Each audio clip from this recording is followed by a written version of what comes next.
Hi guys, I'm Jim and this is J&R Woodworking, and today I want to show you a fixture I made for my bandsaw 20 plus years ago. And if you guys make fixtures and stuff for your shop, put a date on the bottom, because after a while it's kind of interesting to know how long you really had it. Now I'm going to make a couple of sieves for sifting sand. But what I'm making is not as important as how I'm doing it.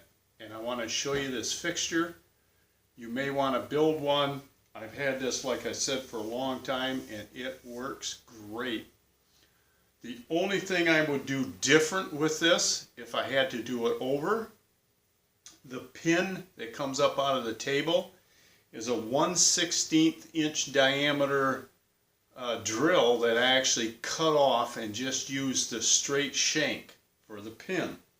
The only thing I would do different, I would make that a little longer. I'm going to be using OSB.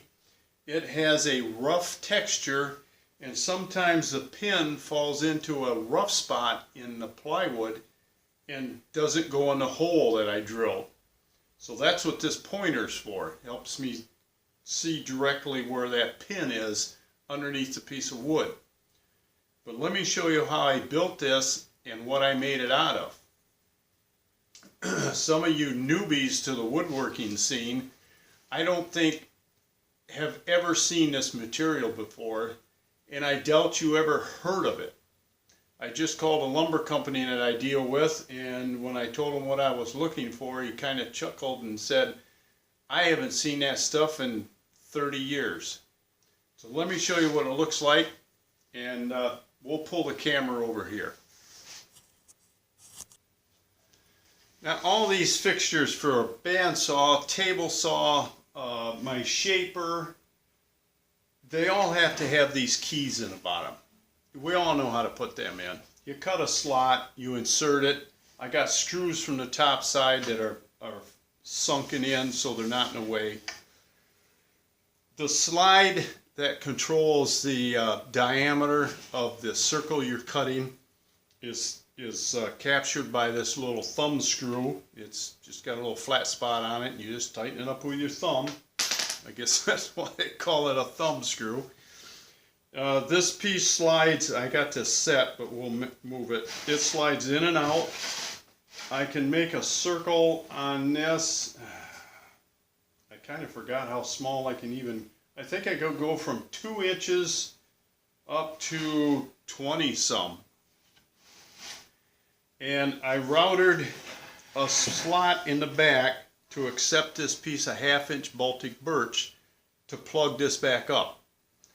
Then I made a deeper slot to capture this piece of 1 inch flat stock that slides in and out. The Baltic birch is glued and screwed in place.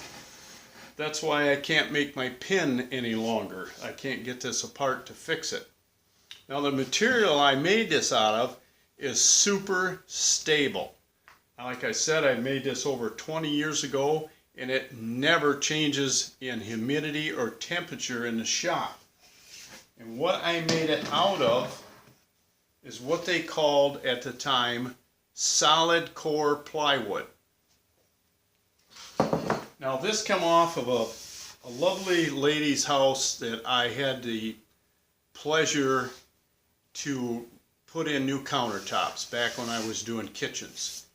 She had a company come in and refaced her cabinets, and these were hand built by a craftsman out of maple plywood, and it was all solid core plywood. Now when these companies come in, they just glue veneer on your cabinets. They take all the doors and drawer fronts off and throw them away. They pile them out in her garage. When I went over to do the countertops, I seen these piles of doors, and I asked her what she had to do with them, and she said, well, I have to get rid of them. And I said, I would love to have them. So I took them all. And this is a door, and it's machined all the way around, so it's hard to see the core. But I have another fixture I made for my drill press that I actually cut it, and I'll show you the I'll show you the end of it. We all know what regular plywood looks like. It's got all the different plies in. It's always an odd number. Back when I worked in a cabinet shop, when we put laminate on the top of any material, we always put on the bottom what they called backer sheet. I almost forgot what that was. It was just a 30-second sheet. It was in a big roll. You glued that on, then you put your laminate on the top, and that way your sheet didn't warp. If you make a piece of plywood, an even number of plies, it will warp. You have to have that on the bottom.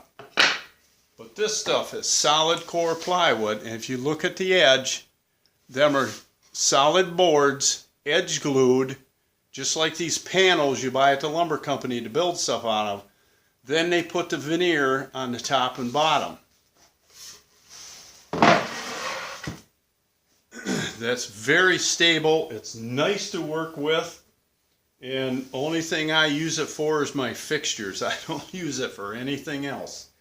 Let me show you how I set this on the bandsaw, and I'll show you how this thing works. Now before I set this, another thing on the bottom of this that's very important is the stop that runs up against the front of the table. You have to have an adjustment on this stop, and I'll show you why. When you put this on, let me move this over. When I use this, there's a guy that I watch on YouTube, and I believe it's Woodwork Web. He built a fixture really close to this one. It had a sliding pin, and it had a stop that stops it, but it wasn't adjustable. And the reason you have to be able to adjust this stop, you want different blades react differently. Right now, this is a 1/4 inch wide, 3 tooth. It's very aggressive, so it doesn't give me a good cut. But you got to be able to stop this pin in the center of this blade. If it stops too soon or too late, as you're turning your board, your two cuts will not meet. They'll overlap, and you'll end up with a big spring. So you got to be able to stop that. Different blades react different. Some blades cut better if the pin is in line with the front edge of the blade. I tried that, and it didn't really cut all that well, so I readjusted it to the back edge. Now what we're going to cut first is a 14.5 inch circle. So I'm going to set this thing at 7 1/4. As you always do, half of the diameter.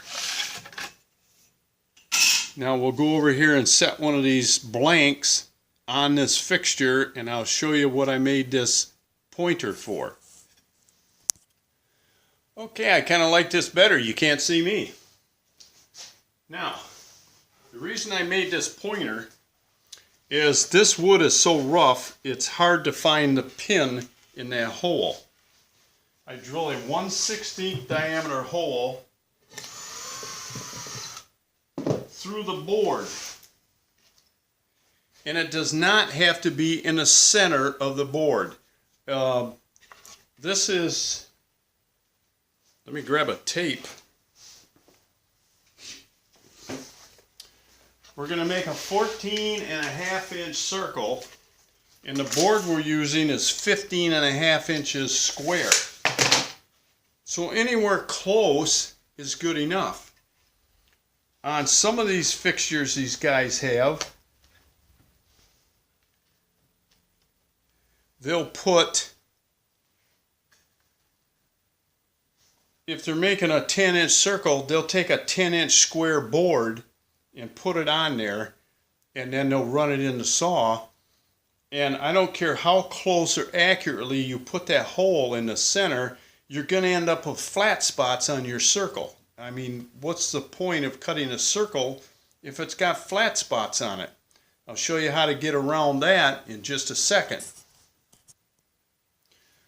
Okay, we got that on there. Let's run it over to the saw and I'll show you how this thing really works. Okay, first thing you're going to notice is the square is a lot bigger than what you think it's going to be, should be. But let me show you how we end up making a circle out of this. I'm going to turn the dust collector on. And if you got earbuds in, you might want to take them out.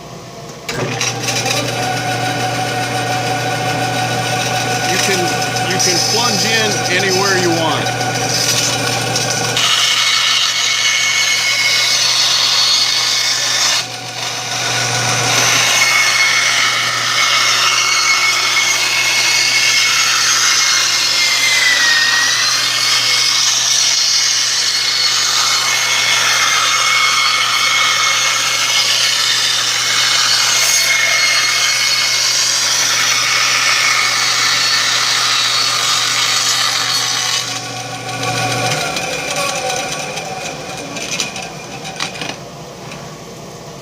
Now we'll take the scrap off,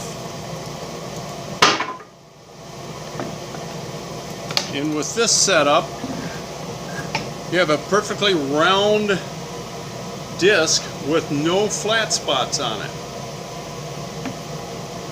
Now I need to cut 4 of these, but I'm not going to make you watch me do all of them.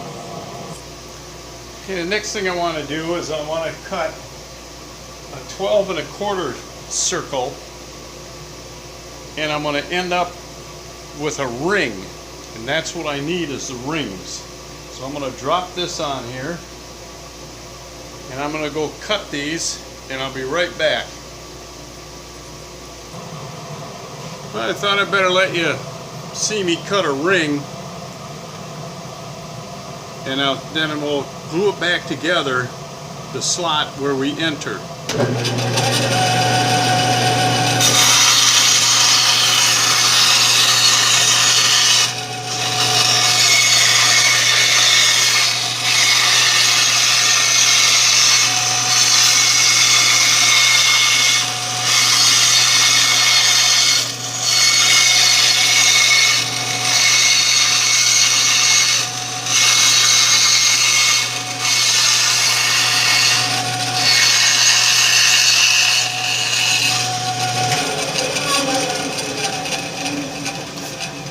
Let's go over to the bench. This is what I want to end up with. It's 4 of these rings. Center part's scrap. I suppose if it was nice plywood, you could hang on to it and make something else out of it, but this stuff, I'm just going to burn it. Now to get this into one piece again, I just put some glue in this crack, clamp it together, and then I end up with a nice solid ring. I got to cut 3 more. I'll be right back.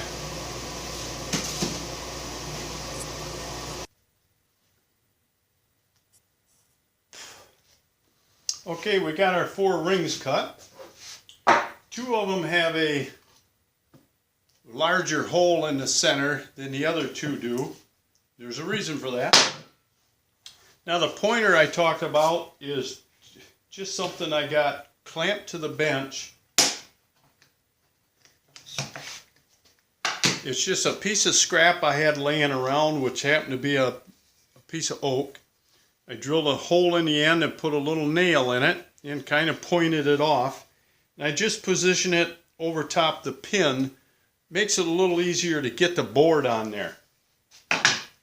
Now the reason I have such a small pin and it's so short is a lot of times when I'm cutting out a circle, I don't want the hole to come all the way through the front. That's why it's so short. You might want to think about it when you build one. What are you going to use it for the most? If you're just going to be cutting rings or circles that you don't really care, you could go to a 1/4 inch pin and have it sticking up higher if you really want to. It's all up to what you're going to use it for. Now let's throw some glue on these and clamp them together. Okay, this is something we've all done. I'm sure you don't want to watch me glue all 4 of these. I'm going to do one and I'll do the rest off camera. I just use spring clamps to glue these back together. It works the best for this.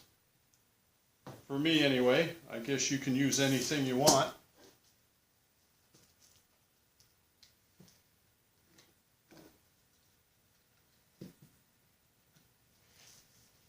That's it. Now, 3 more. I'll be right back. Okay, we got them all glued up. We got some big clamps on the thicker rings that needs a little more power to pull that crack together, and some smaller spring clamps on the smaller rings. Now let me set these aside, and we'll do a little fast drying, and I'll grab the next thing I need. Okay, we got 2 of the rings nailed together, a little glue. Now what we're going to do is we're going to put a piece of screen on here. And we'll nail these 2 together, put them on top of here. Trim the screen off. Then how we use these is these set on top of a 5-gallon bucket underneath the sandblaster.